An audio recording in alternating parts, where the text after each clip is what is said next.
What is good, everybody? Welcome back to Real Fan Sports. My name is Zach, and we're back again with some more reactions. Today, we're checking out every AFL position explained. Now, I've watched a lot more AFL this year. Just did a game this past week, hoping to do a couple during the finals, and then we normally try to do every single grand final, so as long as nothing crazy happens, we'll be watching it. But we're going to watch this video called Every AFL Position Explained, just to get a closer look at what the jobs are based off of what position each player is playing.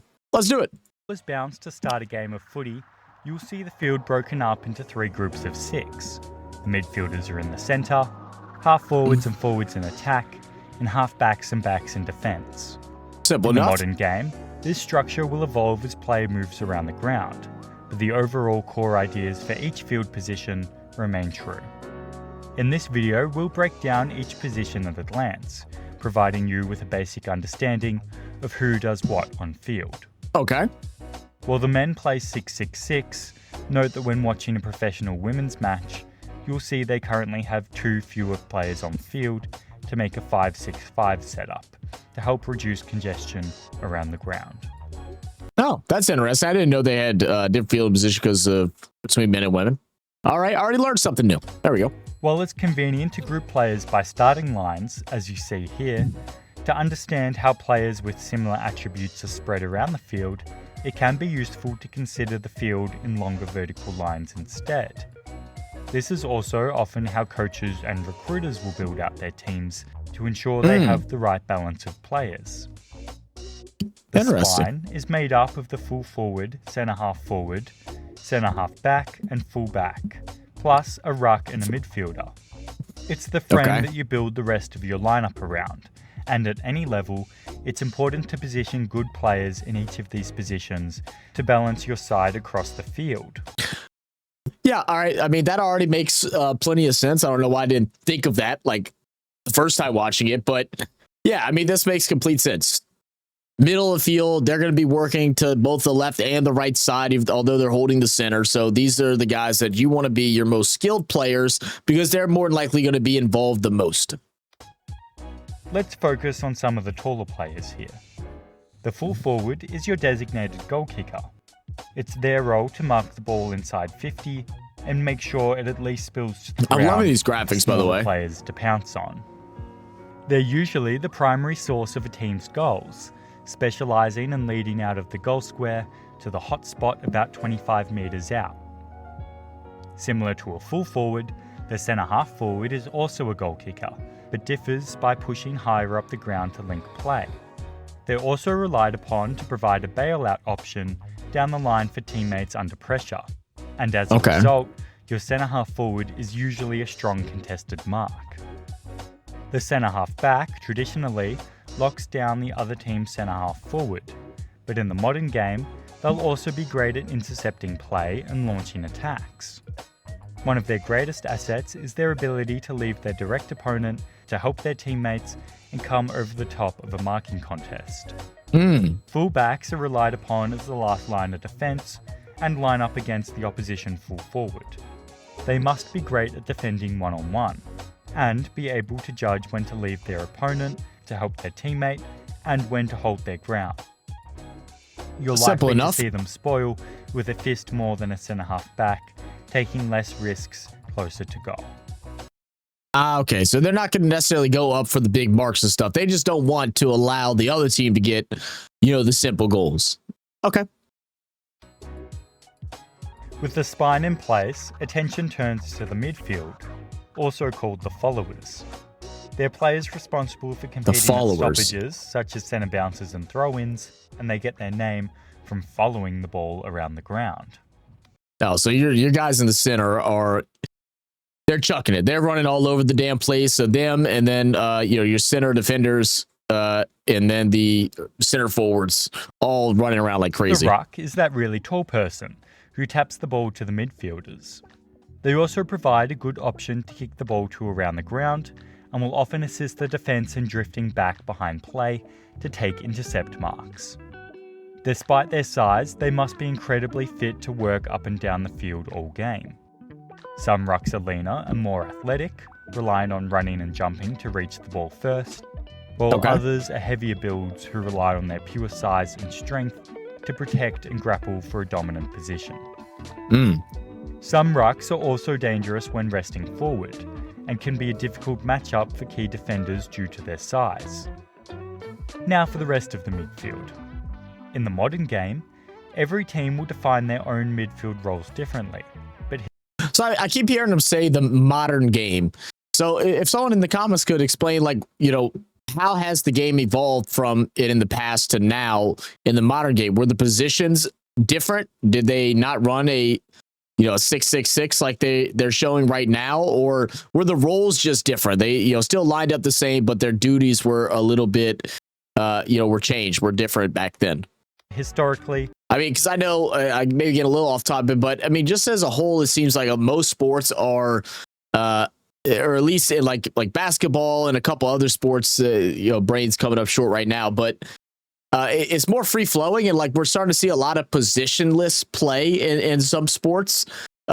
Is it almost like that to an extent as well, or not really? You have your job, you do your job, don't get out of position, and hold down your area. there are 3 titles and nuanced roles that are given to these players. The rover is the player you want to clear the ball. Back in the day, they were typically your smallest, most skillful player. While you won't always tap it to this player, they're generally your best midfielder and the one you want to get the ball to.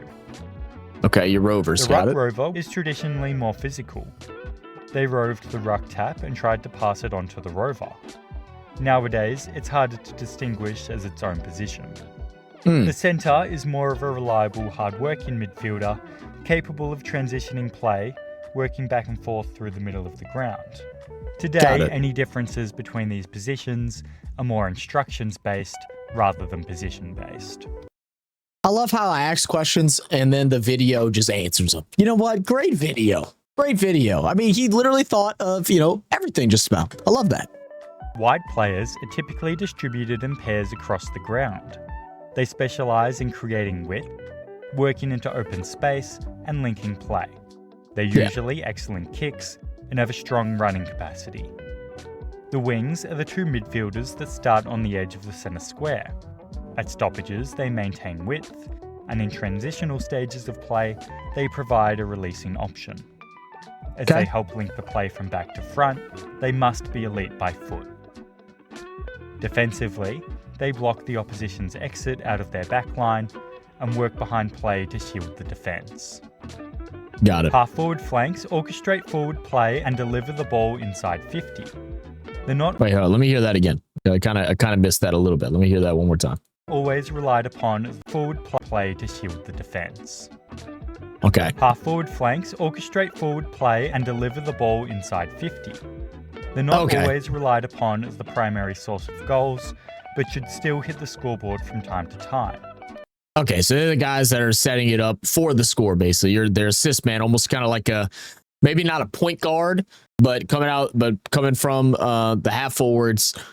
They're trying to initiate the play, getting into the attacking third of the field or whatever it may be, and opening up those goal opportunities. Around the ground, they're strong on the lead and able to find space.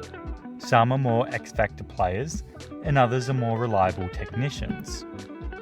The halfback flank is another position that's become really customizable by team and game plan.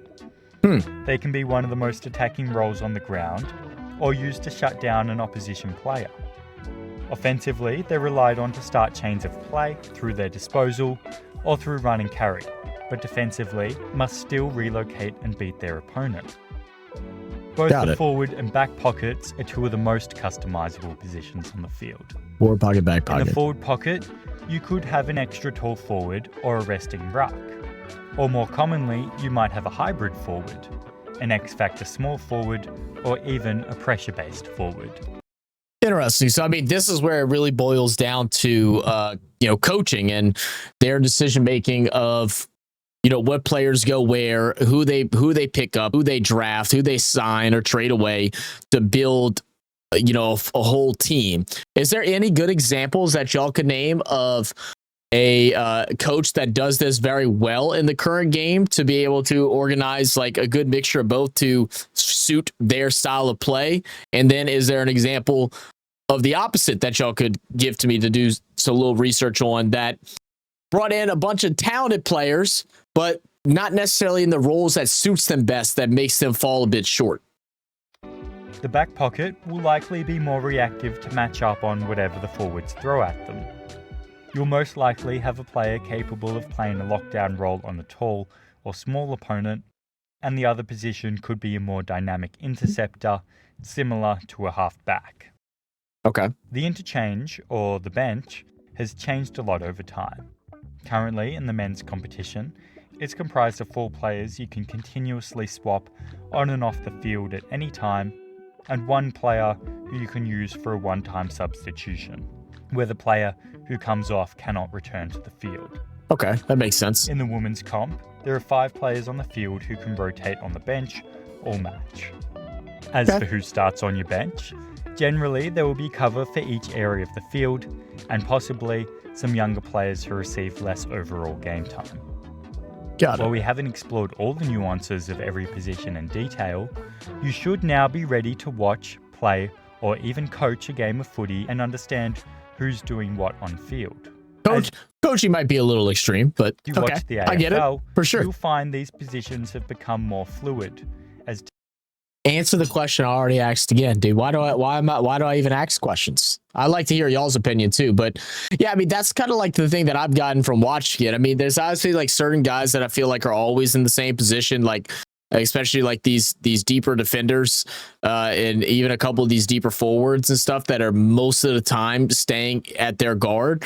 But everything else seems to be pretty free flowing. You know, it all depends on how flow the game's working. If it's getting congested, the ball is just kind of getting pinged around in one small section, you see some guys break. And I wasn't sure if that was a purpose thing, if that's a good thing that they kind of start breaking in to try and clear it out and get it clear back to the opposite end, or if it's bad for them to over contest. I mean, like, you know, playing soccer is kind of what I'm thinking of. I played in a flatback 4, multiple different 4-4-2, whatever, 4-5-1. We did all kind of different lineups.